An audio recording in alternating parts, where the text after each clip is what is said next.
रात के करीब 2 बजे थे। मैं अपनी शिफ्ट के लिए जा रही थी अपने लोकल मैकडॉनल्ड्स पर, जहां मुझे ओपनिंग करनी थी अपनी पसंदीदा मैनेजर के साथ। उन्होंने मुझसे कहा था कि जब पहुंच जाऊं तो टेक्स्ट कर दूं ताकि वो मुझे अंदर आने दे सकें। कभी कभी हमें बहुत सुबह आना पड़ता था अगर पिछली शिफ्ट वाला जल्दी चला जाए, लेकिन ऐसे मौके बहुत कम होते थे। जैसे ही मैंने अपनी गाड़ी पार्क की, मेरी नज़र एक आदमी पर पड़ी जो मैकडॉनल्ड्स के सामने खड़ा था। तेज़ बारिश हो रही थी, लेकिन वो बस वहीं खड़ा था, गेट के पास, जेबों में हाथ डाले हुए, मुंह में सिगरेट, और उसकी नज़रें सीधी मुझ पर थीं। एक अजीब डरावनी घूर, जैसे किसी चीज़ का इंतज़ार कर रहा हो। सबसे अजीब बात यह थी कि इतनी तेज़ बारिश में वो आदमी अपनी कार में क्यों नहीं बैठा। मैंने जल्दी से अपनी मैनेजर को मैसेज किया कि मैं पहुंच गई हूं। शुक्र है उनके पास छाता था। वो आईं और मुझे लेकर अंदर चल पड़ी। मैंने हल्की मुस्कान के साथ उन्हें गुड मॉर्निंग कहा, लेकिन वो थोड़ी घबराई हुई लग रही थी। उन्होंने मुझसे पूछा, तुमने उस आदमी को देखा बाहर? मैंने कहा, हाँ। और फिर हम दोनों सोचने लगे कि इतनी रात और इतनी बारिश में वो वहाँ क्या कर रहा है। हमें लगा शायद वो किसी नशे में है या सुबह ब्रेकफास्ट मिलने का इंतज़ार कर रहा है, लेकिन सुबह के 4 बजे तक तो दरवाज़ा खुलता ही नहीं। हम अंदर आकर काम में लग गए। सॉसेज, नैपकिन्स, मशीनें सब तैयार करनी थी। फिर मेरी मैनेजर ने कहा कि वो पीछे ऑफिस में होंगी, अगर ज़रूरत पड़ी तो बुला लूँ। मैं काम में ध्यान लगाने की कोशिश कर रही थी, लेकिन मन कहीं और ही था। बार बार वही आदमी दिमाग में घूम रहा था। तभी मेरी मैनेजर ने ऑफिस से मुझे बुलाया। मैंने जैसे ही अंदर कदम रखा, उन्होंने सिक्योरिटी कैमरा स्क्रीन पर इशारा किया। मैं देखती हूँ वही आदमी अब फ़ोन पर बात कर रहा था, स्पेनिश में। कैमरा थोड़ी बहुत आवाज़ पकड़ रहा था, लेकिन सब कुछ साफ साफ सुनाई नहीं दे रहा था। मेरी स्टेप मॉम प्यूर्टो रिको की है, तो थोड़ी बहुत स्पेनिश समझ आती है। जो उसने कहा वो सुनकर मेरी रूह कांप गई। वो कह रहा था कि हम दोनों, मैं और मेरी मैनेजर ही अंदर हैं, और उसने किसी से कहा उन्हें पकड़ लेंगे, उठा लेंगे। फिर उसने अपनी जैकेट से एक बड़ा स्क्रू ड्राइवर निकाला और गेट की ओर घूम गया। तभी कांच पर धीमी धीमी दस्तक सुनाई दी। मेरी मैनेजर ने कहा, जाकर देखो, लेकिन दरवाज़ा मत खोलना, मैं पुलिस को कॉल कर रही हूँ। मैं डरते डरते लॉबी की तरफ गई। वो वहीं था, कांच के उस पार, धीरे धीरे अपनी उंगलियों से दरवाजे को खटखटा रहा था। एक हाथ अब भी उसकी पीठ के पीछे छुपा हुआ।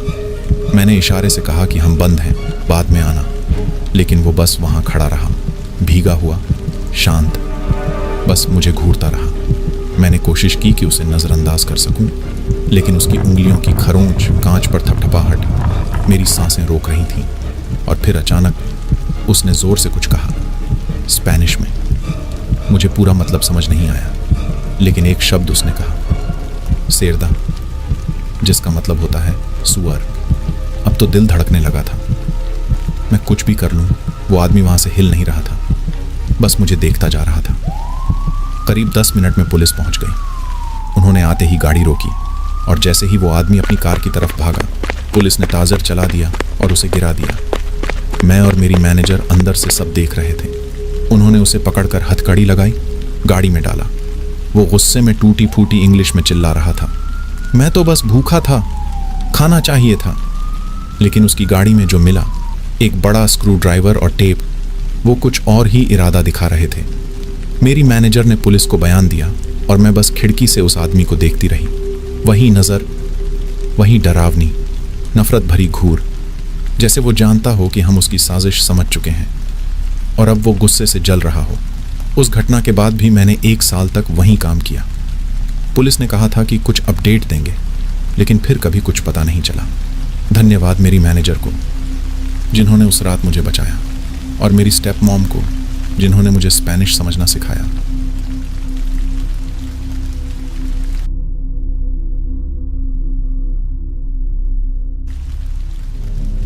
पिछले साल एक शाम मैं मैकडॉनल्ड्स गई थी। देखो, मैं घर से काम करती हूँ और एक अपार्टमेंट बिल्डिंग में रहती हूँ। उस दिन मेरे पास बहुत सारा काम था जो मुझे कंप्लीट करना था, लेकिन दोपहर के वक्त, जब अभी भी काफ़ी काम बाकी था, अचानक मेरा वाईफाई बंद हो गया। पता नहीं क्यों हुआ, लेकिन मैंने रूटर रीसेट किया, कनेक्शंस चेक किए, बहुत कुछ ट्राई किया, लेकिन कुछ काम नहीं आया। काफ़ी देर तक झंझट के बाद मेरा पेशेंस जवाब दे गया। अभी भी इंटरनेट नहीं चल रहा था। मेरे अपार्टमेंट के बिल्कुल पास एक मैकडॉनल्ड्स है, इतना पास कि वहाँ तक पैदल भी आराम से जाया जा सकता है। मैं पहले भी कई बार लेट नाइट वहाँ जा चुकी हूँ। तो मैं अपना लैपटॉप उठाकर निकली। प्लान यही था कि मैकडॉनल्ड्स के फ्री वाईफाई का यूज़ करके अपना काम कंप्लीट कर लूँ। जैसे ही अंदर गई, देखा कि रेस्तरां ज़्यादा बिजी नहीं था, जो मेरे लिए अच्छा था। मैंने पीछे एक कोने वाली बूथ चूज़ की और वाईफाई से कनेक्ट करने में भी कोई प्रॉब्लम नहीं हुई। मैंने एक कॉफ़ी ऑर्डर की और थोड़ी देर बाद थोड़ा खाना भी। फिर अगले कुछ घंटों तक मैं पूरे फोकस से अपना काम करती रही। धीरे धीरे काम भी पूरा हो गया और मैकडॉनल्ड्स भी धीरे धीरे खाली होता गया। रात के करीब 9 बजे का समय था जब मैंने अपना सारा काम पूरा कर लिया। अब मैं रेस्तरां की इकलौती ग्राहक थी। मैकडॉनल्ड्स वैसे मिडनाइट से भी बाद तक ओपन रहता है, लेकिन मैंने डिसाइड किया कि अब घर निकल जाना चाहिए। मैंने अपना लैपटॉप पैक किया और बाहर निकल आई। जैसे ही बाहर कदम रखा, सबसे पहली चीज़ जो मैंने नोटिस की वो ये थी कि एक आदमी डोर के पास खड़ा था। उसने स्वेटशर्ट पहना हुआ था, हुड चढ़ा रखा था और नीचे देख रहा था। मैंने उसकी तरफ हल्की सी नज़र डाली, लेकिन फिर तुरंत ऑपोजिट डायरेक्शन में चलने लगी। पर जैसे ही मैंने मुड़कर चलना शुरू किया, वो आदमी भी ऑलमोस्ट तुरंत ही मेरे पीछे चलने लगा। ये देखकर मेरा ध्यान उसकी तरफ खींच गया। मैं धीरे धीरे साइडवॉक पर आ गई और मन ही मन सोचा, पता नहीं ये सच में मेरा पीछा कर रहा है या बस ये कोइंसिडेंस है। थोड़ा चलने के बाद जब मैंने पीछे देखा तो वही आदमी अब भी करीब 30 फीट की दूरी पर था। उसका सिर अभी भी झुका हुआ था, इसलिए मैं उसका चेहरा नहीं देख पाई। अब ये सब थोड़ा सस्पिशियस लगने लगा था। जब मैं अपने अपार्टमेंट कॉम्प्लेक्स के पास पहुंची तो मैंने तय किया कि मैं उसे बिल्डिंग में अंदर नहीं आने दूंगी, अस्यूमिंग कि वो सच में मेरा पीछा कर रहा है। मैंने अपनी चाल तेज़ कर दी और देखा कि वो भी तेज़ी से मेरे पीछे पीछे आ रहा है। कॉम्प्लेक्स के अंदर आने के बाद मैं मेन एंट्रेंस से नहीं गई, बल्कि ऐसा दिखाया कि जैसे मैं बिल्डिंग को क्रॉस करके आगे जा रही हूँ। फिर एकदम से दाईं तरफ मुड़ गई और बिल्डिंग के साइड डोर की तरफ भागी। ये वो दरवाज़ा था जो ज़्यादा लोग यूज़ नहीं करते। मैं तेज़ी से उस दरवाजे तक पहुँची और जानती थी कि मेरे पास बस एक ही मौका है अपने फॉब से उसे अनलॉक करने का। सौभाग्य से वो पहली बार में ही अनलॉक हो गया। मैंने जल्दी से डोर खोला, अंदर गई और उतनी ही जल्दी पीछे से दरवाज़ा बंद कर दिया। और जैसे ही मैंने दरवाज़ा बंद किया, वो आदमी वहाँ आ पहुँचा, बिल्कुल दरवाजे के सामने। उसने हैंडल पकड़ा, दरवाज़ा खोलने की कोशिश की, लेकिन खोल नहीं पाया। ये साफ हो गया था कि वो यहाँ का रेजिडेंट नहीं है, वरना उसके पास भी की होती। मेरा डर अब कंफर्म हो चुका था, वो सच में मेरा पीछा कर रहा था। मैं अंदर आकर थैंक गॉड बोली और बिना टाइम वेस्ट किए सीधा अपने सेकंड फ्लोर वाले यूनिट में पहुंच गई। अंदर पहुंचते ही मैं बेडरूम की विंडो के पास गई और नीचे झांक कर देखा तो वो आदमी अब भी वहीं घास में खड़ा था। उसने ऊपर मेरी तरफ देखा और फिर मुझे मिडिल फिंगर दिखा दी। मैंने तुरंत खिड़की के ब्लाइंड्स बंद कर दिए और दिल से यही दुआ की कि दोबारा उसकी शक्ल कभी ना देखनी पड़े। और खुशकिस्मती से उसके बाद वो कभी नहीं दिखा।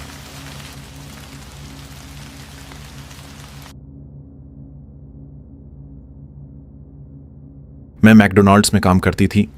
कुछ साल बीत गए हैं अब, लेकिन वहाँ गुजारे हुए वो दिन मैं कभी नहीं भूल पाऊंगी। फास्ट फूड में काम करना कभी कभी काफ़ी पागलपन जैसा होता है, और जब जगह हो मैकडॉनल्ड्स जैसी दुनिया की सबसे मशहूर फास्ट फूड चेन की, तो हर दिन एक नए एक्सपीरियंस जैसा लगता है। मुझे याद है जब मुझे जॉब मिली थी तो पहले कुछ हफ्तों तक तो सब कुछ समझने में ही लग गया। वैसे ये मेरी ज़िंदगी की दूसरी नौकरी थी। मैं सिर्फ 17 साल की थी और स्कूल भी जाती थी, लेकिन धीरे धीरे सब कुछ समझ में आने लगा और मैं काम का मज़ा लेने लगी। ज़्यादातर कोवर्कर्स अच्छे थे, फ्रेंडली थे और सबसे बनती थी मेरी। सब कुछ स्मूथ चल रहा था, लेकिन फिर एक लड़का जॉब ज्वाइन करता है, जिसे मैं इस कहानी में जो बुलाऊंगी। जो मुझसे कुछ साल बड़ा था। हमने कुछ ही शिफ्ट्स एक साथ काम किए होंगे। ज़्यादा बात नहीं होती थी उससे। वो अपने काम से काम रखता था और मैं अपने। लेकिन एक रात कुछ अजीब हुआ। मैं 9 बजे तक काम करके बाहर निकली थी। क्लॉक आउट करने के बाद जैसे ही मैं पार्किंग लॉट में आई, देखा जो वहीं खड़ा था, बिल्कुल अकेला। उसने मुझे देखा और सीधे मेरे पास आकर बोला, हाय। फिर बोला, क्या मुझे लिफ्ट मिल सकती है? मैं यहाँ अटक गया हूँ, घर जाने का कोई वे नहीं है। मुझे लगा ठीक है, मैं उसे ड्रॉप कर देती हूँ, क्या ही हो सकता है। लेकिन एक बात अजीब लगी। मैंने उसे पूरे दिन देखा ही नहीं था, वो आज काम पर था भी नहीं। तो फिर वो वहाँ क्या कर रहा था? मैं ज़्यादा नहीं सोची, उसने अपना एड्रेस दिया और हम निकल गए। रास्ते भर वो काफ़ी नॉर्मल बिहेव कर रहा था, बातें कर रहा था, थोड़ा फ़नी भी था, लेकिन फिर भी उसमें कुछ अजीब था जो मेरे मन को शांत नहीं कर रहा था। जैसे कोई अंदर अंदर चीज़ वार्निंग दे रही हो, कुछ तो ऑफ है। उसकी आंखों में एक ठंडक थी, लेकिन वो ठंडक कंफर्टिंग नहीं, डिस्टर्बिंग थी। कुछ ही देर में हम उसके घर पहुंच गए। उसने मुझे थैंक्स बोला, बाय कहा और अंदर चला गया। मैं सीधा घर लौट आई, पर बात वहीं ख़त्म नहीं हुई। लगभग 1 हफ्ता बाद मैं फिर से नाइट शिफ्ट के बाद लेट निकली थी। पार्किंग लॉट में आई तो देखा एक कार कॉर्नर में बैक्ड इन खड़ी थी। थोड़ा और देखा तो समझ आया उस कार में जो बैठा था उस दिन उसकी शिफ्ट तो थी ही नहीं। मैंने उसे देखा भी नहीं था, तो फिर वो वहाँ क्या कर रहा था? मैं इग्नोर करके अपनी कार में बैठी, इंजन स्टार्ट किया और निकल गई। लेकिन जैसे ही मैं पार्किंग लॉट के एंड पे पहुंची, जहां रोड पे टर्न लेना था, देखा एक कार मेरे पीछे आ गई। हाँ, वो जो की कार थी, उसने भी टर्न ले लिया बिल्कुल मेरे पीछे। अब रोड क्वाइट था, ट्रैफिक बिल्कुल नहीं, और वो मुझे फॉलो कर रहा था। स्ट्रेट मेरे स्ट्रीट तक आया। मुझे याद था उसका घर यहाँ आसपास तो था ही नहीं, क्योंकि मैं उसे एक बार छोड़ चुकी थी और यहाँ से उसके घर का कोई लेना देना नहीं था। मेरे हाथ ठंडे पड़ने लगे, डर लगने लगा। मैं तुरंत अपनी स्ट्रीट से थोड़ा आगे निकली, एक और गली ले ली। सोचा एक राउंड ले लेती हूँ, तो मैंने ब्लॉक घूमकर एक रैंडम ड्राइव वे में घुस के कार टर्न कर ली। तब तक जो सीधा निकल चुका था। मैंने वेट किया, थोड़ा टाइम बिताया, और जब लगा कि वो चला गया है तब घर वापस आई। लेकिन उस रात ने मुझे अंदर से हिला दिया। वो मुझे फॉलो क्यों कर रहा था? क्या चाह रहा था मुझसे? कुछ दिन बाद काफ़ी क्रीपी मोमेंट आया। मैं मैकडॉनल्ड्स में ब्रेक ले रही थी और तभी फ़ोन पे मैसेज आया जो का। उसने पूछा, क्या तुम मुझे कल राइड दे सकती हो काम पे? मुझे समझ नहीं आया उसने मेरा नंबर कैसे लिया। फिर याद आया एक एम्प्लॉई ग्रुप चैट में सबके नंबर्स होते थे, बस वहीं से उसने मेरा नंबर ले लिया था। मैं तुरंत एक कोवर्कर से बात की और तब पता चला जो को तो फायर कर दिया गया है। उसने किसी बात पे मैनेजर से झगड़ा कर लिया था, और सिर्फ फायर नहीं, उसे मैकडॉनल्ड्स से बैन भी कर दिया गया था। उसका वहाँ आना ही मना कर दिया गया। मैंने बिना टाइम वेस्ट किए उसका नंबर ब्लॉक कर दिया। मुझे डर लगने लगा था कि कहीं वो कुछ और ना कर बैठे। उसके बाद ना उसका कोई मैसेज आया, ना उसका चेहरा दोबारा दिखा। मैं सिर्फ कुछ महीने और वहाँ काम की, फिर जॉब छोड़ दी। लेकिन आज भी सोचती हूँ, अगर उस दिन मैंने उसे मैकडॉनल्ड्स ड्रॉप कर दिया होता तो क्या होता? वो मुझे फॉलो क्यों कर रहा था? उसके मन में क्या चल रहा था? आज भी उस रात की सोच से मेरी रातों की नींद उड़ जाती है। क्या मैं सेफ होती या कुछ और होता? मैं शायद कभी नहीं जान पाऊंगी।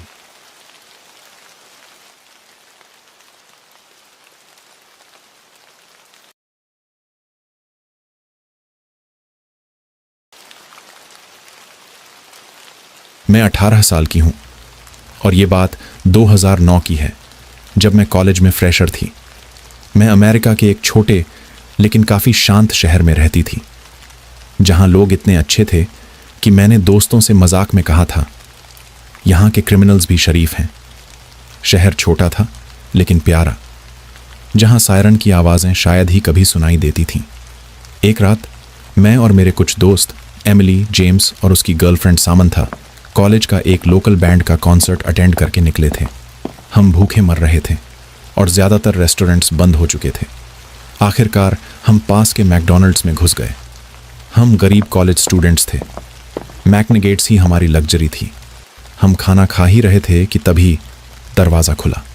एक आदमी अंदर आया, बुरी तरह हांफता हुआ। उसने काले स्वेट पैंट्स, एक सफ़ेद टी शर्ट और एक बैकपैक पहन रखा था। उसका चेहरा, उसकी चाल कुछ तो बहुत अजीब था। मैंने एमिली से कहा, तुम्हें वो आदमी अजीब नहीं लग रहा? उसने धीरे से हाँ कहा। इग्नोर करो, मत देखो उसकी तरफ। तभी जेम्स की उस आदमी से आंखें मिल गईं। वो हमारे टेबल के पास आया, हाथ में एक टॉर्च, चेहरे पर एक बनावटी मुस्कान। हाय, एक छोटा सा फेवर चाहिए था। बाथरूम का टॉयलेट ओवरफ्लो हो रहा है, कोई हेल्प कर सकता है क्या? हमने उसे पोलाइटली कहा, भाई हम खाना खा रहे हैं, स्टाफ से बोलो। लेकिन वो नहीं माना, बार बार जिद करता रहा, चल भाग यहाँ से, तंग मत कर। वो कुछ पल खामोश रहा, फिर अपना ड्रिंक उठाया और बाहर चला गया। मुझे कुछ अजीब लग रहा है, मैंने उसे पहले कहीं देखा है। हम सब चुप हो गए। फिर जब हम बाहर निकले, एमिली ने एक बात कही जिसने मेरा खून जमा दिया।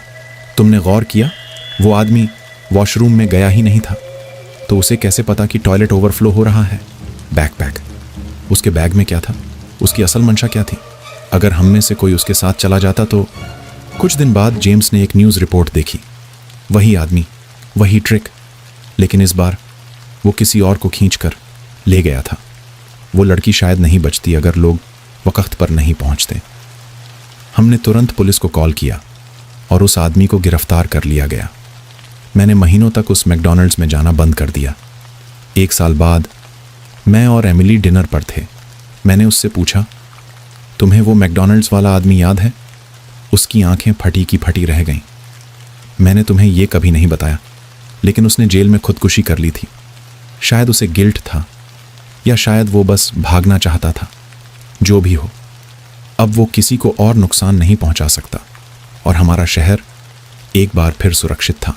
अगर तुम्हें कभी किसी इंसान या सिचुएशन में कुछ ऑफ लगे, मत चुप रहो, किसी को बताओ, क्योंकि इस दुनिया में कुछ लोग सच में बहुत बीमार होते हैं।